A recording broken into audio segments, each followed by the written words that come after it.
أعوذ بالله من الشيطان الرجيم بسم الله الرحمن الرحيم السلام عليكم ورحمة الله وبركاته الحمد لله رب العالمين والصلاة والسلام على سيدنا ومولانا محمد وعلى آله وصحبه أجمعين رب اشرح لي صدري ويسر لي أمري واحلل عقدة من لساني يفقهوا قولي سبحانك لا علم لنا إلا ما علمتنا إنك أنت العليم الحكيم لا حول ولا قوة إلا بالله العلي العظيم لا حول ولا قوة إلا بالله العلي العظيم لا حول ولا قوة إلا بالله العلي العظيم. Alhamdulillah kita dapat jumpa lagi pada hari ini, berjumpa secara rakaman di atas sebab larangan perintah kawalan. Semoga COVID ni dia tidak menghalang kita untuk terus menuntut ilmu.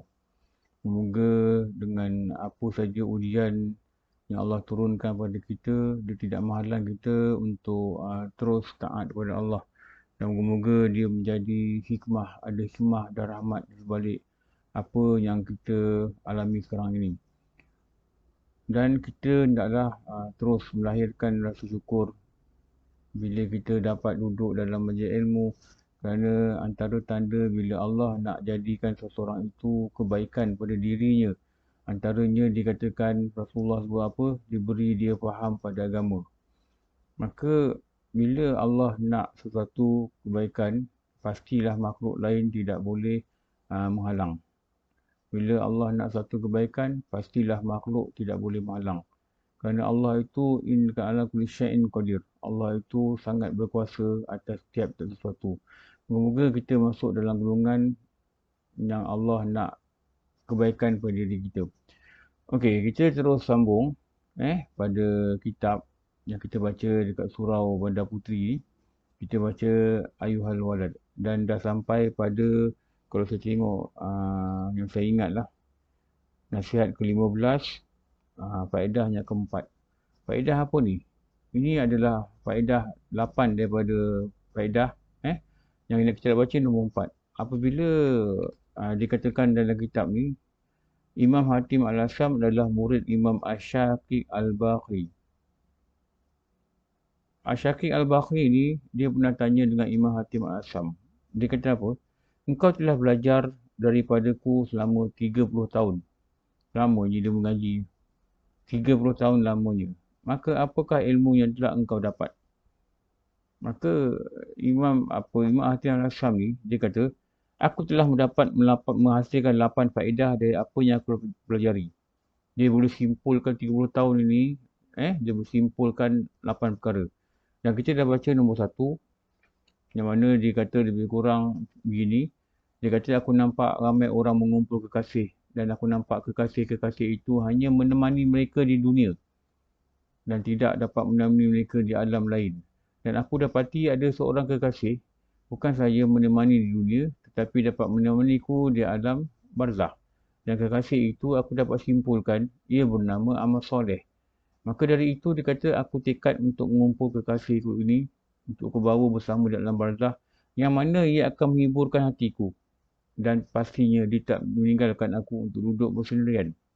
Itu faedah yang pertama yang kita dah baca dulu. Faedah yang kedua, kita dah baca dekat surau rasanya. Faedah yang kedua apa?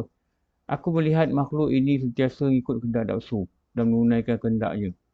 Jadi aku bertekad berkata untuk melawan hawa nafsu ni. Supaya apa?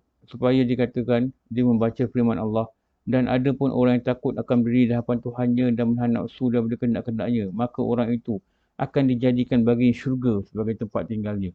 Dia baca firman Allah dalam surah An-Naziat ayat 40-41. Dan faedah ketiga apa? Aku melihat setiap orang berusaha menghimpunkan harta benda dunia. Lalu aku terus suka mengorbankan apa jua yang aku dapatkan dari harta benda dunia. Lepas tu dia kata, satu, orang sayang pada benda, tapi orang benda yang dia sayang, makhluk yang dia sayang, tak dapat teman dia, kecuali ada satu perkara yang boleh teman dia sampai alam barzakh, itu nama dia amal soleh. Maka dia melihat, dia menyimpulkan, dia harus mengumpul sebanyak mungkin amal soleh. Nombor 2, dia kata, Aku tengok semua makhluk ikut kehendak nafsunya dan dia tahu dan dia yakin mengikut kehendak nafsu ni suatu yang sangat membahayakan. Jadi dia tekad apa? Untuk melawan nafsu. Supaya dia mendapat ganjaran apa dia? Dia jadikan baginya syurga itu sebagai tempat tinggalnya. Faedah nombor 3 dia cakap dengan guru dia, aku lihat manusia banyak himpun harta benda dan tidak mahu mendermakannya. Lalu aku bertekad apa? Untuk mengorbankan harta benda dunia ni untuk diinfakkan, dibagikan di kalangan fakir miskin. Supaya harta benda ini tersimpan pahalanya di sisi Allah. Itu faedahnya ketiga. So, hari ni, kita nak baca sambungan dalam kitab ni, faedahnya keempat. Dalam kitab ni muka surat 47. 47. Sesungguhnya, macam saya selalu cakap, Imam Ghazali ni, dia mengambil perkataan Imam Hatim Asam ni. Imam Hatim Asam ni dia kata apa? Dia mulakan dengan kesimpulan daripada apa yang dia belajar 30 tahun. Dia menggunakan perkataan sesungguhnya. Sesungguh ni maksudnya benar. Ini bukan satu tipu. Ini bukan satu hilah. Tapi ini adalah sesuatu yang dikatakan sungguh-sungguh. Sesungguhnya, dia kata, aku melihat. Dia melihat bukan hanya dengan mata. Orang-orang soleh ni, dia melihat dengan satu lagi mata dalam hati. Itu nama dia basirah. Itu nama dia melihat dengan mata hati. Hanya orang yang memiliki hati yang hidup saja dia boleh melihat dengan mata hati. Tetapi kalau hati mereka mati disebabkan dosa yang mereka lakukan, disebabkan dia dikawal oleh nafsu atau disebabkan dia memiliki cinta dunia yang melulu. Penuh dengan cinta dunia, menyebabkan hati dia akan gelap. Maka mata hati itu dia tak dapat tengok. Tak dapat tengok. Mata jasad ni lain. Mata jasad ni dia tengok pada apa yang boleh nampak pada zahir. Mata jasad ni dia boleh lihat, guru kata dulu, dia boleh lihat apabila ada cahaya, dia nampak. Itu mata yang kita ni lah, mata zahir. Kalau kita duduk dalam gelap, kita tak nampak apa. Walaupun mata kita buka. Kenapa? Dia tak menerima cahaya. Begitu juga guru kata mata hati ni, dia hanya akan melihat bila dia menerima cahaya. Cahaya apa? Itu dikatakan cahaya ilmu. Cahaya makrifah, dia kenal Tuhan dia. Jadi dengan cahaya ilmu ini, mata hati ini terbuka dan melihat. Begitulah ulama ni dia belajar 30 tahun, dia menerima cahaya ilmu yang banyak. Dan dengan cahaya ilmu ini menyebabkan terbukanya mata hati dia. Dengan itu dia boleh melihat. Melihat apa? Melihat benda-benda yang dia boleh jadikan pengajaran. Itu dikatakan hati nurani. Nur, ada nur. Dia ada cahaya. Cahaya itu disiram dengan apa? Cahaya itu disiram dengan ilmu. Dengan ilmu itu dikenal. Bila kenal itu dia membuat kesimpulan berdasarkan hati yang tidak buta. Kalau hatinya buta, dia akan buat kesimpulan lain. Itu dia kata ni, aku melihat. Lihat apa? Dia lihat dengan mata hati. Dan dia mengambil pengajaran daripada apa yang dia lihat. Kalau kita tak ambil pengajaran daripada apa yang kita lihat, dia hanya tinggallah mental exercise. Hanya tengok, dah, tak dapat apa. Tetapi orang soleh, dia tengok, dia belajar. Sebab mereka yakin, apa yang Allah buat, apa yang Allah ciptakan, apa juga kejadian yang berlaku, di sebalik itu mesti ada hikmah dan pelajaran yang mesti diambil. Sama jugalah macam kita alami sekarang ni. Mesti ada hikmah dan pelajaran yang kita ambil. Kalau tidak, dia hanya jadi benda yang tidak membawa apa-apa manfaat. Okey, aku melihat sebahagian daripada makhluk ni. Dia kata sebahagian, bukan semua makhluk. Sebahagian daripada makhluk ini ada yang menyangka, ada yang sangka, ada yang mempunyai pegangan, ada yang memaham, ada yang meyakinkan. Apa dia? Bahawa kemuliaan dan keagungan itu. Kemuliaan dan keagungan itu. Dia kata benda yang orang cari, apa dia? Kemuliaan dan keagungan itu. Adalah terletak, dia kata, adalah terletak. Terletak apa? Satu. Boleh tanda situlah kalau ada kitab boleh tanda nombor 1. Banyaknya kaum dan pengikut. Itu tanda mulia. Sekarang ni ada social media. Ada followers. Ada followers. Bila ada followers, jangan rasa kita mulia. Tak. Ha. Bila ada followers, kita rasa kita mulia. Ini yang dikatakan oleh Imam Hatim Asam. Ramai pengikut. Ramai pengikut. Dekat Instagram ke, dekat mana ke, dekat Facebook ke, banyak friend ke, apa benda ke. Ramai orang nak ikut tengok apa dia buat. Belum tentu dia mulia. Dia berfikir macam itu.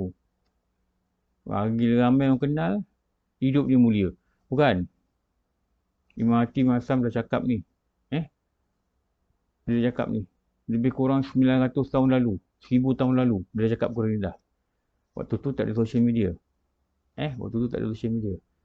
Lalu, ia tertipu dengan cara berfikirnya itu. Ulama ni kata, Imam Hatim Asam kata, dia cakap dengan guru dia, aku tengok ramai orang sangka kemuliaan ni terletak pada ramainya kaum, ramainya pengikut. Ramainya kaum ni termasuklah ramainya keturunan. Dia rasakan diri dia mulia. Adanya ramai orang ikut dia. Ramai orang ikut dia. Dia rasa diri mulia. Imam Hatim Asam kata apa? Ia tertipu dengan cara berfikirnya itu. Lepas tu cara berfikir dia betul. Allah bagi akal ni untuk berfikirlah. Biar cara berfikir itu betul. Biar kita faham. Kejayaan maksud apa? Kemuliaan maksud apa? Ada orang faham kejayaan ni dia dapat kerja yang bagus. Dia dapat sijil yang besar-besar. Dia dapat sijil yang tinggi-tinggi. Dia berjaya membina empire harta. Dia berjaya membina empire perniagaan dia. Dan empire perniagaan dia dikenali orang. Dia punya pelanggan yang banyak. Sebut nama dia je, semua kenal. Itu bukan mulia. Itu bukan tanda kemuliaan. Itu bukan tanda kemuliaan.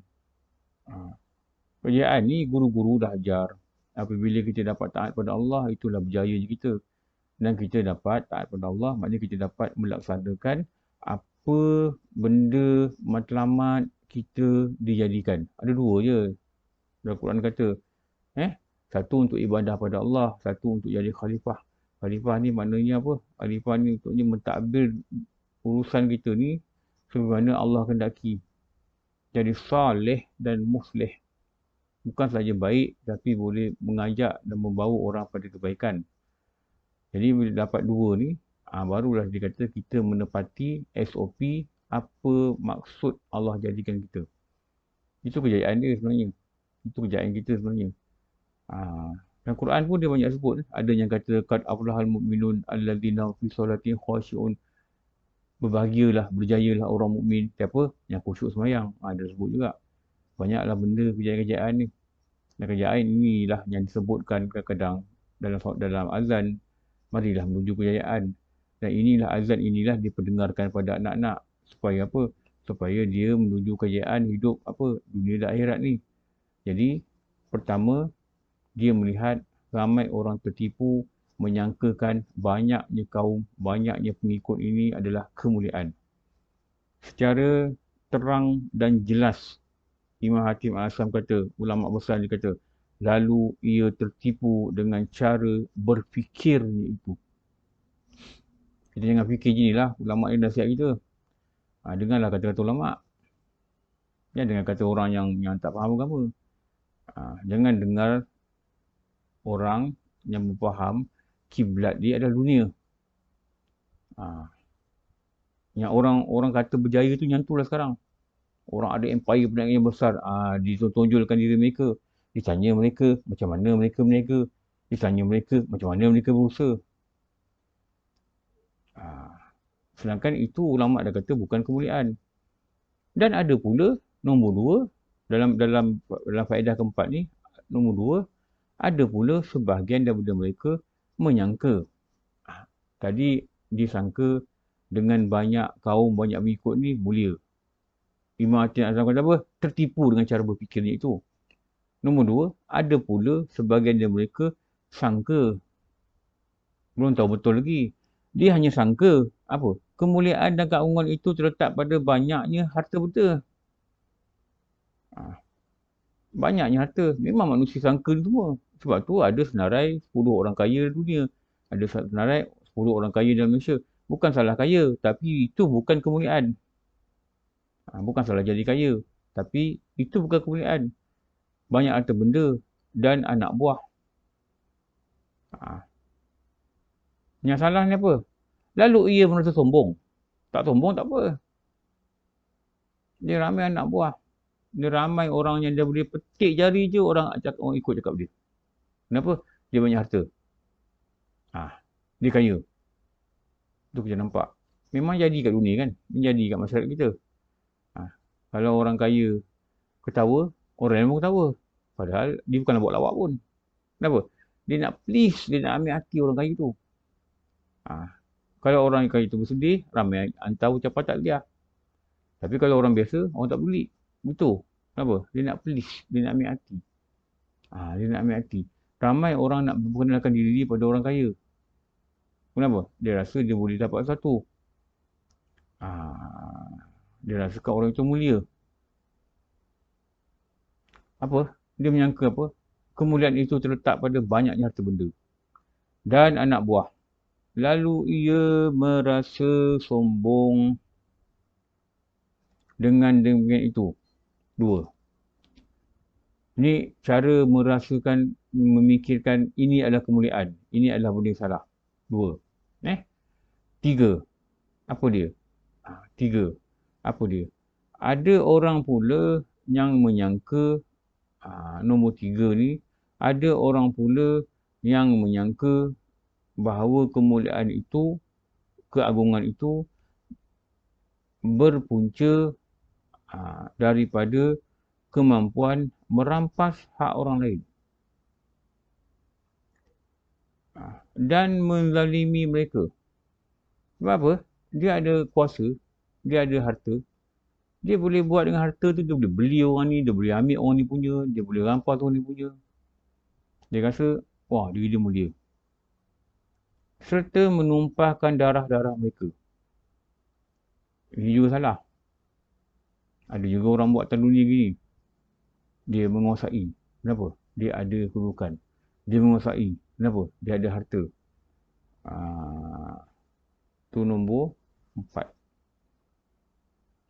Dan ada juga yang menyangka, dia kata, bahawa kemuliaan dan keagungan itu berpunca daripada banyak membuang-buang harta dan melakukan pembaliran dan keterlaluan dalam berbelanja. Kata tunjuk lah. Kahwin habis 700,000 buat kena kahwin. Bercerita dengan orang. Dia ingat orang kata, wah, dia ni bagus, hebat ni, mulia ni. Dia tak tahu. Sebenarnya dia laku pembaliran. Itu buat cerita buat kahwin. Rumah, kenderaan.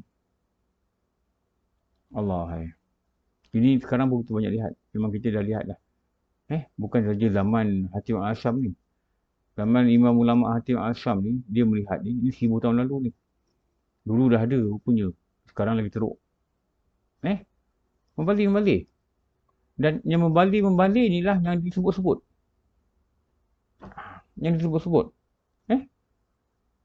Buat ni, buat perkahwinan, dia punya pelamin ni katanya sampai 200,000. Tak masuk akal. Orang miskin dengar, sedih. Dia kata kalau bagi aku makan dia pun bagus. Kau tolong aku, anak aku sekolah pun bagus. Dia tak tahu orang miskin dengar rasa sangat sedih. Tapi daripada dia, ini adalah kemuliaan. Pada dia, ini adalah keagungan. Pada dia, dia tanda ini dia memiliki dan dia boleh buat. Ini dia tak faham. Ini dikatakan pembaliran dan keterlaluan. Beli kasut harga beribu, beli beg tangan harga beratus ribu. Macam-macam kita dengar lah ni. Jangan ikutlah. Jangan pula kita tengok, wah hebat. Buka, dia tak hebat. Wah mulia dia tak mulia. Jadi dah faham. Itu apa? Itu nama membazir. Bukan tak boleh beli. Pada-pada lah. dengan harganya berpada-pada lah. Dengan harga berpada lah. Bukan lebih Allah. Kita dengar pun takut kadang. Kadang duit yang dia belanja untuk beli keperluan itu, kalau kita kumpul 2 keturunan pun kita tak dapat beli. Kenapa tu? Dia katakan dia rasa dengan benda tu, orang pandang dia dan dia akan mulia di sisi manusia. Di sisi Allah, dia tak mulia.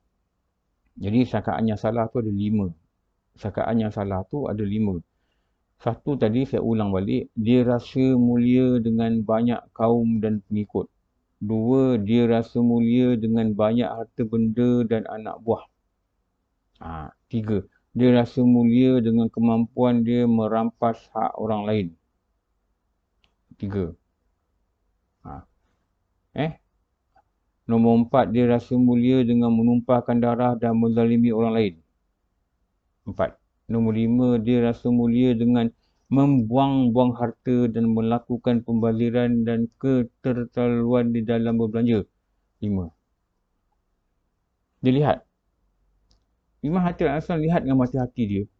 Dia melihat persekitaran dan dia belajar. Ada orang ni sangka mulia ni gini. Ada orang sangka mulia ni gini. Ada orang sangka mulia ni gini. Lalu aku memikirkan, itu dikatakan melihat dengan mata hati dan berfikir. Bukan lihat bodoh gitu je. Lihat, fikir. Fikir ni apa? Supaya kita ambillah pengajaran. Ambil pengajaran. Kalau kita tak ambil pengajaran, mari kita fikir. Tu ulama kata, fikir itu pelita hati. Bila hati dia ada cahaya, baru dia fikir. Kalau hati dia gelap dengan dosa, dia tak fikir apa. Dia tak rasa apa-apa. Itu yang dikatakan hati yang berlandaskan nafsu. Hati yang berlandaskan syaitan. Hati yang berlandaskan keduniaan. Hati yang berlandaskan dhalalah. Itu dalam kitab Tauhid kata. Hati yang diminta di sini supaya dia kenal Tuhan, supaya dia dapat melihat kebenaran, itu yang ulama-ulama sebut dalam kitab mereka, hati nurani. Ini kita boleh tengok dalam kitab Usul Tahqiq. Usul Tahqiq. Tahqiq. Usul Tahqiq. Dia kata, hati yang boleh berfikir dan mengenal Allah itu, dikatakan hati nurani. Nur, hati yang memiliki cahaya. Lepas tu, apa lagi kitab dia kata? Musannif Rahimahullah Ta'ala dia kata apa? Lalu aku memikirkan firman Allah Ta'ala yang berbunyi, maka dirujuklah pada Quran dan dia belajarnya. Dirujuk pada Quran yang belajarnya. Dan dia kata ada firman Allah yang berbunyi, Inna akramakum indallahi atqakum, surah Al-Hujurat ayat 13. Apa maksudnya? Sesungguhnya, dan di-compare dengan apa Allah punya firman lah. Apa Allah kata, mulia ni macam mana? Orang yang mulia di sisi Allah Ta'ala. Yang pentingnya, macam mana Allah lihat kita. Bukan macam mana manusia lihat kita. Yang penting macam mana Allah lihat kita. Bukan macam mana manusia lihat kita. Manusia nak lihat kita macam mana, itu urusan dia. Tapi yang penting, macam mana Allah lihat kita. Allah Ta'ala dah beritahu satu tanda aras. Satu tanda ukur. Macam mana dikatakan mulia. Inna akramakum indallahi atqakum. Sesungguhnya. Saya ulang lagi perkataan ni. Tadi mula-mula tadi dia kata sesungguhnya aku melihat. Imam Hatim Al-Aslam kata. Allah juga berfirman sesungguhnya. Maknanya benar perkataan ni. Benar. Benar. Orang yang paling mulia itu benarlah dia. Benar dia. Bukan perkataan yang bohong. Bukan perkataan yang tipu. Orang yang paling mulia apa? Di sisi Allah Ta'ala itu ialah orang yang paling tinggi takwanya.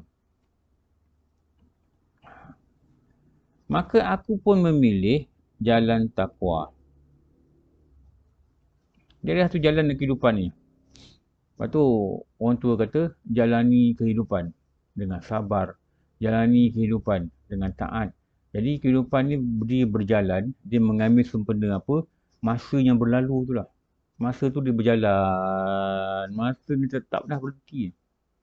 Masa ni dia berjalan. Lepas tu bila masa berjalan berlalu tu, dia tak peduli kita. Dia tak peduli umur kau bertambah. Dia tak peduli kau umur bertambah, kau mati dah hampir. Dia tak peduli. Dia akan terus pergi. Dia tak tunggu kita. Dan dia sangat tidak tunggu kita. Tak boleh kata stop nanti dulu. Tak. Dia akan terus berlalu. Dia tak peduli.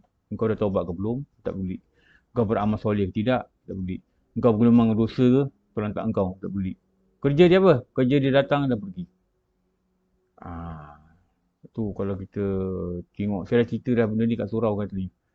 Ibnu Mas'ud ni antara dia punya cara dia. Dia bila tengok je matahari tenggelam, dia akan menangis. Dia akan menangisi diri dia. Kenapa dia menangis? Dia kata apa? Dia kata sebab aku melihat bahawa umurku telah habis lagi sehari. Sedangkan amalanku tidak bertambah. Memang orang-orang soleh, para sahabat ni, dia asyik merasakan amalan dia sikit. Sedangkan amalan dia banyak. Dia merasakan apa yang dia ada daripada habuan dunia ni, dia merasakan habuan tu banyak. Sedangkan dia ada sikit aja di habuan dunia ni. Sebab apa? Dia tak peduli, dia tak heran. Tetapi orang yang tak soleh ni, dia akan merasa sebaliknya. Dia beramal sikit, dia rasa banyak dah dia beramal. Itu dia menangis lah. Dia lihat aja masanya berlalu dengan tenggelamnya matahari. Dia akan sedih hingga mengeluarkan air mata. Hingga dia berkata apa? Aku lihat umurku telah pergi sehari. Sedangkan amalanku tidak bertambah. Dia kata amalan dia tidak bertambah. Pada nilaian diri dia. Memang orang soleh tu nilaian dia gitu. Maka aku memilih jalan takwa untuk mendapat kemuliaan. Kenapa dia pilih jalan takwa? Sebab Allah dah kata dalam Quran, orang paling mulia si Allah ialah orang yang paling tinggi takwa. Maknanya takwa ni ada tingkatan lah. Ada yang paling tinggi, ada yang sederhana, ada yang sedikit. Dan aku yakin dengan sepenuh hati. Maknanya dia tak ragu. Yakin dengan sepenuh hati, dia tak ada rasa syak langsung dalam hati dia. Dia tak ada zan langsung dalam hati dia. Dia tak ada rasa waham dalam hati dia. Tapi dia 100%. Full. Penuh. Yakin. Ya. Apa dia? Bahawa apa yang disebutkan dalam Quran itu adalah benar. Tidak ada sepatah, tidak ada satu huruf punya bohong dalam Quran. Itu orang soleh dia yakin, dia pegang begitu. Adalah benar. Dan sakaan-sakaan mereka yang aku sebut tadi adalah batal dan palsu belaka. Apa sakaan mereka? Yang 5 tadilah. Orang rasa kemuliaan itu sebab banyaknya kaum dan pengikut. 1. Ada orang kata kemuliaan itu banyaknya harta benda dan anak buah. 2. Ada orang mengata kemuliaan itu berpunca daripada kemampuan merampas orang lain. 3. Ada orang mengata kemuliaan itu dikata dengan boleh zalimi orang dan tumpahkan darah orang. Suka hati mereka. 4. Dan ada orang kata kemuliaan itu berpunca daripada apa? Membazir-bazir, buang-buang harta. 5. Ini rakaat 5 ini dia kata apa? Batal dan palsu belaka. Batal memang tak sah, tak betul, salah. Dan apa yang mereka sangka tu palsu, bohong, tipu. Dia pegang tu. Jadi sebenarnya kemuliaan itu di mana? Dia rujuk pada Al-Quran, surah Al-Hujurat ayat 13 yang kita baca tadi. Inna akramakum innallahi atqakum. Sesungguhnya orang yang paling mulia di sisi Allah Ta'ala itu ialah orang yang paling tinggi takwa ni. Jadi dia kata, aku pun memilih jalan takwa untuk mendapat kemuliaan. Kenapa? Sebab aku yakin dengan sepenuh hati bahawa apa yang Quran sebut itulah benar. Okey, kita nak tambah sikit lah. Daripada kitab Nasaihul Ibad. Sayyidina Uthman Al-Affan berkata, Hamsun hunna alamatul muttaqin. Awwaluha alla yujalisa illa man yuslihud din mahu wa yaghlibul farja wal lisana wa idza asabahu syai'un azim minad dunya yarahu wabalan wa idza asabahu syai'un qalilun minad din tanama zalika wa yamla'u batnahu minal halal haufan an yukhalitahu haram Wa yaran nasa kulluhum qad najaw wa yara nafsahu qad halakat. Artinya, 5 perkara hamsun hunna alamatul muttaqin yang merupakan tanda orang-orang yang muttaqin, orang-orang yang takwa. Hamsun, 5 perkara, alamat, tanda orang alamatul muttaqin. Dalam kitab Nasaihul Ibad, Sayyidina Uthman Al-Affan kata, radhiyallahu an, 5 tanda yang dikatakan orang itu muttaqin. Orang itu termasuk dalam golongan orang yang bertakwa. Apa dia? Awwaluha an la yujalisa illa man yuslih din, man yuslihud din. Ma'hu wa yaghlibul farja wal lisan. Apa dia? Yang pertama, dia tidak bergaul kecuali dengan orang-orang yang boleh membaiki agamanya. Yuslihuddin. Orang takwa ni dia tak bergaul. Kecuali dengan apa? Dengan dia rasa orang tu boleh tolong dia baiki agama dia. Baiki taat daripada Allah. Baiki ibadah daripada Allah. Dengan orang ni dia bergaul. Lepas tu dia buat apa? Dia memelihara kemaluan dia. Wa yaghlibu farja. Wal lisan. Dia memelihara kemaluan dia. Lagi, dia memelihara lisan. Apa? Ucapan dia, lidah dia, percakapan dia, perkataan dia. Yang satu, dia tak bergaul. Kecuali bergaul dengan orang-orang yang boleh baiki agama dia. Lepas tu dia melihara kemaluan dan melihara ucapan. Itu satu. Apa tu? Tanda orang takwa. Tanda orang takwa. Setiap benda tu ada tanda dia. Nombor 2. Apa nombor 2? Wa iza asabahu syai' azimun. Apabila mendapat sesuatu yang besar. Minad dunia, daripada kesenangan dunia, yarahul wabala. Dia menganggapnya sebagai satu bala atau musibah. Orang takwa ni dia dapat kesenangan dunia, dia anggap bala. Kenapa? Dia bimbang dengan kesenangan dunia ni menyebabkan dia jauh daripada Allah. Sebab tu cerita yang popular yang pernah diceritakan dalam kitab-kitab. Bagaimana seorang gubernur daripada Basrah di zaman Rasulullah. Dia menjadi gubernur di Basrah. Jadi gubernur di Basrah. Jadi dia diberi oleh Rasulullah harta yang banyak untuk diagih-agihkan kepada rakyat-rakyat yang miskin. Jadi dia bawa balik harta tu. Dia berkata dengan, ni zaman Umar Al-Khattab. Jadi gubernur ni, orang soleh, dia bawa balik harta, Umar Al-Khattab ni beri untuk diagihkan pada fakir miskin. Sampai je dia dekat rumah, dia berkata dengan isteri dia, tolong aku, ada benda malang berlaku pada kita. Dia balik-balik je dari Madinah, ada benda malang berlaku pada kita.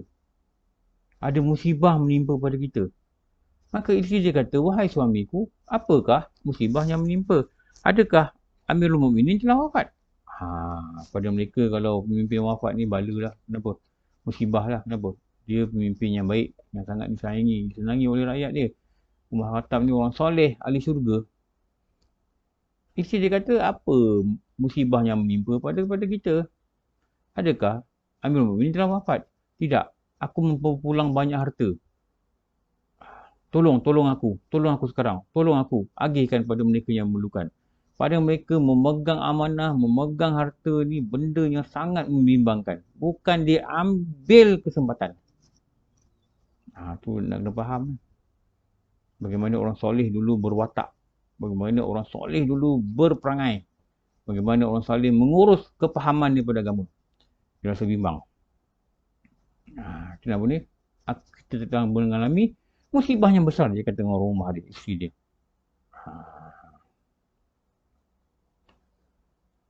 Nombor 3 apa? Wa iza asabahu syai'. Qalil minad din. Apa dia? Apabila ia mendapat sedikit kenikmatan daripada urusan dunia. Qalilum minaddin. Qalil ni sedikit. Qalilum minaddin. Minaddin. Autanama ala autanama zalika wa yamla. Dia kata. Dia memandangnya sebagai keuntungan yang besar. Minaddin utama zalik. Dia memandangnya dengan apa? Dengan seperti benda yang besar. Dia dapat grup belajar. Kenikmatan urusan agama. Maknanya dia dapat nikmat urusan agama lah. Dapat belajar. Dapat sembahyang sunat ke. Dapat melakukan fardu dengan baik. Dia dapat buat kebajikan. Dia dapat sedekah. Pada dia ni nikmat yang besar. Dia dapat mengaji. Dia dapat buka rakaman pengajian. Dia dapat faham lagi. Dia dapat amal. Dia tersentuh hati dia dengan benda-benda gini. Pada dia ni satu nikmat yang besar. Pada dia. Apa ni? Muttaqin. Orang-orang yang takwa. Dia memandangnya sebagai keuntungan yang besar. Itu nombor apa? Itu nombor 4. Wayamla'u batnahu minal halal. Tidak nombor 4. Tadi nombor 3. Tidak memenuhi perutnya dengan sesuatu yang halal. Wayamla'u batnahu minal halal khaufan. Lantaran takut, khauf, takut. Ayyukhalitahu haram. Takut akan bercampur dengan sesuatu yang haram. Ni orang yang takwa ni, dia jaga makan lah. Dia bimbang lah. Dia cukup berhati-hati. Benda haram, benda syubhat. Yang tak syubhat ni maknanya tak yakin halal ke haram. Dia hati dia bergerak halal ke haram ni. Dia tinggalkan terus. Itu nama apa? Syubhat. Kenapa? Inilah sifat orang muttaqin. Dia tak penuhkan perut dengan benda haram. Dia penuhkan perut dengan benda halal. Dia masukkan perut dengan benda halal. Itu ciri orang muttaqin. Jadi satu, dia tak bergaul kecuali orang yang boleh bagi agama dia, melihara kemaluan dia dan melalui ucapan dia. Nombor 2, dia dapat satu yang besar kesenangan dunia, dia anggap musibah. Nombor 3, dia dapat sedikit daripada nikmat urusan agama, dia anggap keuntungan yang besar. Nombor 4. Nombor 3. Nombor 4, dia tak penuhi perutnya dengan satu tidak memenuhi perutnya dengan satu yang halal. Maknanya apa? Maknanya dia tak makan halal benda banyak-banyak, tak makan banyak. Kenapa? Dia bimbang, takut bercampur dengan satu yang haram. Macam guru-guru cakap lah. Banyak cakap, jangan banyak cakap. Dia kata, guru-guru pesan dulu. Jangan banyak cakap, nanti banyak silap. Bila banyak silap, nanti banyak dosa. Nanti banyak dosa, masuk neraka. Tu dia punya punca dia, banyak cakap. Sama macam ni, jangan banyak makan. Walaupun makanan tu halal, jangan makan banyak sangat. Kenapa? Bimbang dalam banyak-banyak nanti, ada probability, ada kemungkinan bercampur dengan benda haram. Tu yang dikatakan nombor 4 ni. Akhir sekali. Nombor 5. Wayaran nas kulluhum qad najau. Wayaran nafsahu qad halakat. Melihat orang lain bersih dari dosa. Wayaran nas kulluhum qad najau. Qad najau wayarau nafsahu qad halakat. Dia tengok orang lain bersih dari dosa, sedangkan melihat diri dia, wayara nafsah, melihat diri dia sendiri penuh dengan dosa. Orang muttaqin ni dia tak sibuk dengan orang lain. Dia sibuk diri dia. Dia nampak orang lain baik, tapi dia nampak diri dia yang jahat. Kenapa? Allah telah buka keaiban diri dia. Bila mana? Bila mana dia suka duduk pada ilmu manfaat. Sebab tu kalau dia tidak dapat melihat keaiban diri dia, ini satu benda yang sangat bahaya. Okey, itu tadi Uthman Al-Affan kata, inilah tanda orang takwa sepertinya dinukilkan dalam kitab Nasaihul Ibad karangan Syekh Nawawi, Imam Nawawi Al-Bantani. Okey, jadi moga-moga kita dapat manfaatlah daripada faedah yang ke berapa tadi? Keempat yang diceritakan oleh Imam Hatim Asyam dalam kitab Ayyuhal Walad. Apabila guru tanya, kau belajar dengan aku 30 tahun, apa faedah kau dapat? Okey, insyaAllah nanti sambunglah sama ada di surau ke, online ke, tak kisahlah. Kita nak baca faedah yang kelima daripada 8 faedah apabila Imam Hatim Al-Aslam ditanya oleh guru dia Syekh Baqi Al-Bakhi, apa faedah yang aku dapat apabila kau belajar dengan aku daripada aku selama 30 tahun. Okey. Rasanya cukuplah untuk hari ini. Semoga rakaman ni dia dapat manfaat terutama untuk saya dan juga dengan kawan ahli surau An-Nur Bandar Puteri Puchong. Ambillah apa-apa kebaikan. Moga Allah beri kita kekuatan untuk faham dan beri kita kekuatan untuk amal dan beri kekuatan untuk ikhlas apa yang kita amalkan. Sekian. Wallahu alam. Assalamualaikum warahmatullahi wabarakatuh. Ampun maaf pada segala kekurangan.